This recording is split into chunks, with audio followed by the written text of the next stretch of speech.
G'day guys, welcome to another Mark Mates video. Today I'm going to be turning this solid door into a bench. It should look a lot like a church pew. It's going to be a pretty fun little project, so let's get straight into it.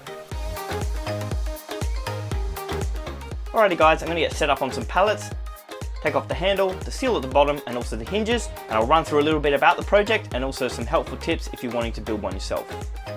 So if you are wanting to build one yourself, it will be important that you select a solid door. They're usually external doors.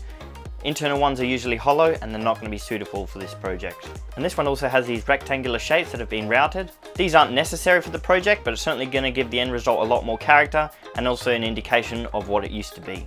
So now that I've got the hardware removed, it's time to mark out all the pieces and shapes that we'll need. This is not a complex design, so it really doesn't require too many cuts. Alright, so I've got this side marked out. This is going to be the side of the bench. Most of it was done freehand, so what I'm going to do is cut this side out and use that as a stencil to do the other side.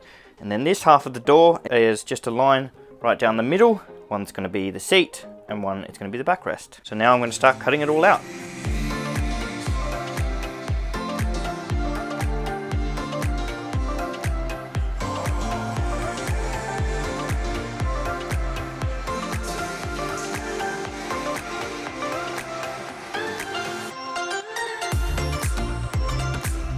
Alright, that's these three pieces cut out. So we've got the backrest, the seat, and one side complete. So there's a few little issues we're going to have to address a bit later on. I've noticed on this piece here, the door is a little bit hollow and they've actually filled these pieces with a styrofoam. So I'm going to have to figure out what I'm going to do there as well. But for now, I'll use this as a stencil to cut out the remaining piece.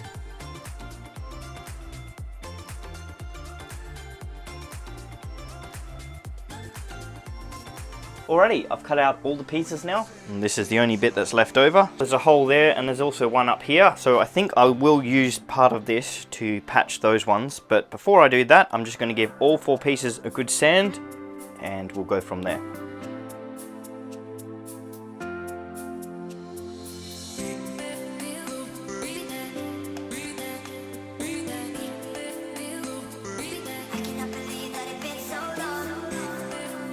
Alright, with all the sanding done, it's almost time to assemble these four pieces together. But before I do, I'm just going to address these hollow sections here. Just bits of styrofoam, which I don't really want exposed, so I need to patch them with timber. I have some at the right thickness to sit nice and tight in there. So what I'm going to do is cut them to length, glue and pin them in place, and then cut off the excess.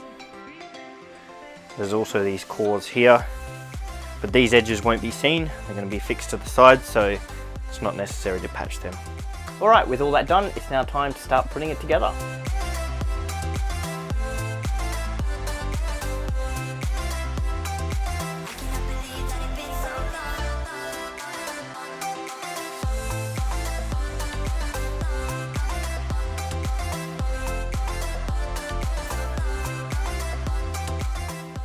How good's that, eh? All screwed together. So what I'm going to do now is patch the hole that's right here.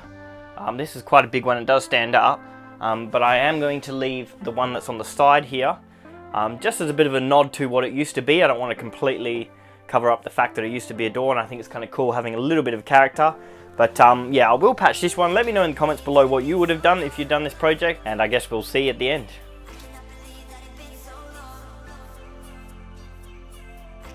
I'm pretty happy with that patch. Using the hole saw made for good accuracy, and a little bit of wood glue with sawdust, just get that last little bit, does the trick.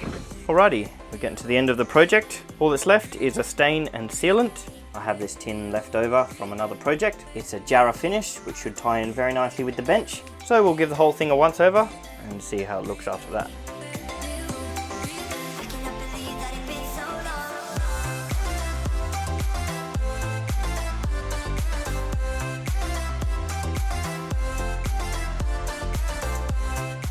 Well, that's another project complete. I'm really happy with how this one turned out. Thanks for tuning in guys and sticking around to the end. I'll see you again in 2 weeks time on the next one.